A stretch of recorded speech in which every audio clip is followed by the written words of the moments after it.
अब किसी भी मूव के ख़राब होने की दिक्कत तो कैसे भी हो सकती है।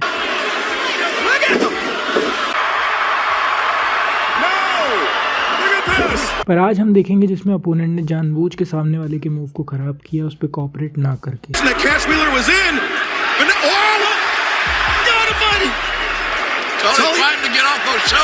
तो क्रिस जेरिको का नाइट हार्ट के साथ मैच चल रहा था WCW में 1998 में। जब वॉल्स ऑफ जेरिको मारने गए नाइट हार्ट को तो उनके इतना ज़्यादा पेन था कि वो टर्न नहीं कर पा रहे थे, इसीलिए बहुत ही ऑकवर्ड तरीके से वो मूव परफॉर्म हुआ और सब देख के हैरान थे कि ये किस तरीके से वॉल्स ऑफ जेरिको लगा हुआ है। और रेफरी भी इतने कंफ्यूज हो गए कि उन्होंने पहली बार में बेल रिंग करने का साइन कर दिया था,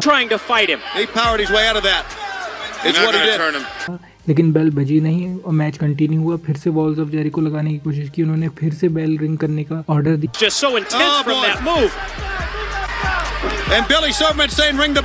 लेकिन उसके बाद भी बेल रिंग नहीं हुई, लेकिन क्रिस जेरिको को विनर घोषित कर दिया गया। ये सच में बहुत ही अजीब सा बॉस था और कुछ समझ भी नहीं आया था इसमें एंड में। अब बिग शो इतना ताकतवर है कि चोकस्लैम मारने के लिए सामने वाला ज़्यादा कोऑपरेट करे या ना करे, उसके बाद भी अपनी ताकत के दम पे उसको उठाए रखते हैं और बहुत ही अच्छे से बेहतरीन तरीके से चोकस्लैम मार देते हैं। लेकिन फिर भी कभी कभी टाइमिंग ख़राब करके सामने वाला रेसलर उनके चोकस्लैम को ख़राब कर ही देता है। ऐसा ही हुआ था 1998 के नाइट्रो में, जब बिग शो टीवी नाम के रेसलर को चोकस्लैम मारने गए, लेकिन उसने जंप ही नहीं की चोकस्लैम के लिए।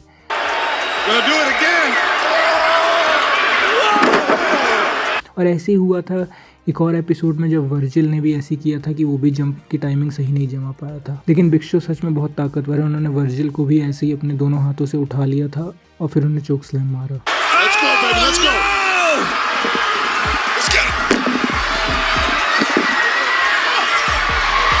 और बिग शो काफ़ी केयरफुल भी रहते हैं चोकस्लैम को लेकर कि जब नॉन रेसलर्स को मारते हैं या फिर किसी रेसलर को आउटसाइड ऑफ द रिंग मारते हैं, तब भी वो बहुत ज़्यादा ध्यान रखते हैं कि उसको चोट ना लगे।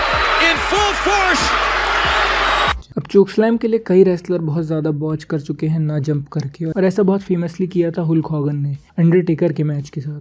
2002 में जो उनका मैच हुआ था अंडरटेकर के साथ, जब अंडरटेकर चोकस्लैम मारने गए हुल्क हॉगन को तो उन्होंने जंप ही नहीं की, तो बहुत ही ऑकवर्ड तरीके से वो गिर गए।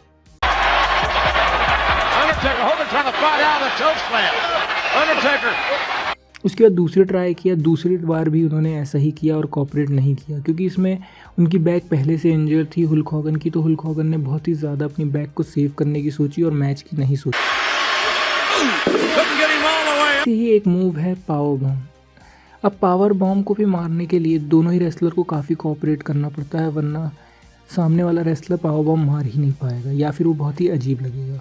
अब ऐसे ही जब 2006 के टाइम पे बटिस्टा और बुकर टी की फ्यूड चल रही थी, तब उनकी बैक स्टेज आपस में पर्सनल हीट भी चल रही थी एक एड शो के शूटिंग के दौरान पे, जब बुकर टी को लगा था कि बटिस्टा ने उनसे बात नहीं की क्योंकि वो बहुत ज़्यादा रूड हैं, इसीलिए उनकी पर्सनल बीफ भी चली रही थी। उसी के चलते जब उन्होंने अपनी पर्सनल बीफ सुलझा के एक मैच हुआ उनका, तब जब पावर बॉम्ब मारने जा रहा था बटिस्टा, तब बुकर टी ढंग से अपने आप को ऊपर लिफ्ट नहीं कर पाए और इसी चक्कर में बटिस्टा भी उनको कैरी करने में काफ़ी दिक्कत हो रही थी। लेकिन इन दी एंड उन्होंने उसको कैरी किया और पावर बॉम्ब मारा। पावर बॉम्ब तो उन्होंने मारा, पर क्राउड को ये बिल्कुल पसंद नहीं आया ये बॉच।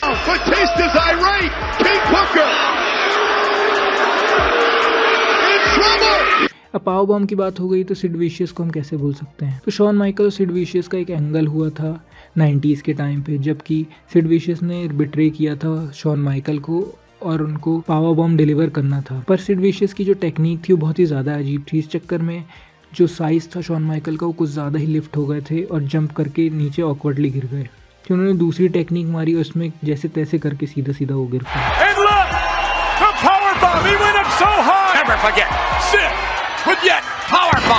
और ऐसे ही हुआ था डीजल के साथ। अब डीजल के जो पावर बॉम्ब की टेक्निक थी वो भी थोड़ी अलग ही थी। तो जब उनका मैच हुआ शॉन माइकल के साथ, तो शॉन माइकल को मैच वैसे भी चाहिए नहीं था, उनका मन भी नहीं था, इसीलिए उन्होंने उस पावर बॉम्ब को इतना ज़्यादा तेज़ी से लिया कि वो अपने अपर बॉडी की जगह लोअर बॉडी को पहले उन्होंने टच किया रिंग से। तो ये बहुत ही अजीब सा लगा और डीजल ने भी बाद में यही बोला था कि पावर बॉम्ब वो ले सकते थे शॉन माइकल, लेकिन उनका मन ही नहीं था, इसीलिए उन्होंने जानबूझ के ऐसा किया। अब आमद जॉनसन वैसे भी बहुत ज़्यादा फेमस हैं पर्पसली किसी के भी मूव को ख़राब करने के लिए और कॉपरेट ना करने के लिए रिंग में, और सही में ऑफ स्क्रिप्ट होकर लड़ने के लिए। ऐसे ही बहुत फेमसली उन्होंने एक रेसलर का बहुत ही तगड़े से मूव ख़राब किया था और ऐसे ही उन्होंने बाद में पेडिग्री को भी बहुत खतरनाक तरीके से बॉच किया था और वो अपने सिर के बल गिर गए थे। ऐसे ही एक और रेसलर के साथ भी हुआ था जिसको बहुत ही सीरियस नेक इंजरी हुई थी। अब एमन जॉनसन उसमें तो बच गए थे, वैसे तो वो इंजरी से बच गए थे, लेकिन फिर भी ये बॉच बहुत ही अजीब था और बहुत ही अनप्रोफेशनल भी था। और पेडिग्री को बॉच बहुत फेमसली विंस मैकमैन ने भी किया है। विंस मैकमैन वैसे तो बहुत ही अजीब सी हर मूव को लेते हैं, ऐसे ही उन्होंने बहुत फेमसली पेडिग्री को भी लिया था जिसमें वो पहले ही गिर गए थे और उसके बाद उनको उठा के वापस से पेडिग्री मारनी पड़ी।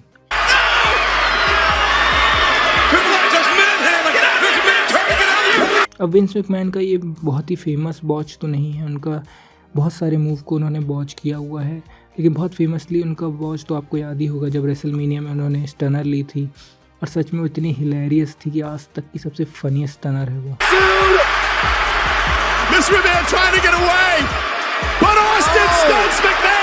अब रेसलर्स रिंग में बहुत सारे मूव को बॉच करवा देते हैं अगर उनकी टाइमिंग गलत हो जाए, जैसे कि सुप्लेक्स एक बहुत ही कॉमन मूव है रेसलिंग वर्ल्ड में, लेकिन इसको भी कई रेसलर्स जल्दी जंप करके या बहुत ही लेट जंप करके, दोनों ही मामले में इसको भी बॉच करवा ही लेते हैं। कई रेसलर तो इतने ताकतवर होते हैं कि इनके बॉच के बावजूद भी उनको उठाए रखते हैं और सुप्लेक्स मार लेते हैं, लेकिन कई बार ये बहुत अर्ली गिर भी जाते हैं। और ऐसे ही देखा जाए तो कई रेसलर्स रहते हैं जो बहुत ही लेट रिएक्शन करते हैं किसी भी मूव का, बहुत ही लेट सेल करते हैं, या कई रेसलर बहुत ज़्यादा अर्ली भी सेल करने लगते हैं।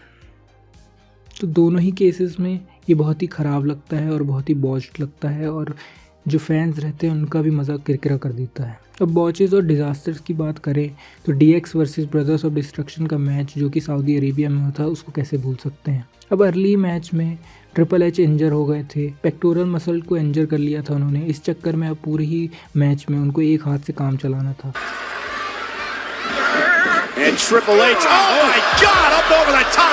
इसी चक्कर में जितने भी मूव्स में उनको बहुत ज़्यादा पावर लगानी थी उसमें सामने वाला रेसलर ही एफर्ट्स मार रहा था, इसलिए बहुत ही अजीब लग रहा था। अब उसी मैच में कई और बॉच भी हुए थे, जैसे शॉन माइकल ने जब जंप की थी ऊपर से, उसके बाद भी वो नीचे कैच नहीं कर पाए थे उन्हें अंडरटेकर और केन। और वो मैच एंड भी हुआ था बहुत ही अजीब पेडिग्री जो अपने ऊपर ली थी केन ने उसके साथ। तो सच में वो मैच बहुत ही ज़्यादा अजीब मैच था, लेकिन वो गोल्डबर्ग वर्सेस अंडरटेकर के सऊदी अरेबिया मैच को बीट नहीं कर सकता। सच में वो क्या ही मैच था, मतलब दो इतने बड़े लेजेंड लेकिन इतना ज़्यादा बॉच। अब उस मैच की शुरुआत में ही टर्न बकल पे भी कुछ ज़्यादा ज़ोर से जाके लग गए थे। इस चक्कर में उन्होंने जब चोकस्लैम पटकने की बारी थी तब भी बॉच किया, और जब सबसे खतरनाक बॉच जो उस मैच का था जिसमें तो लकीली अंडरटेकर बच गए वरना कुछ भी हो सकता था, वो था जब जैक हैमर मारने के लिए वो उठा रहे थे अंडरटेकर को, तो वो उठा नहीं पाए, उनको सर के बल ही उन्होंने लगभग गिरा दिया था।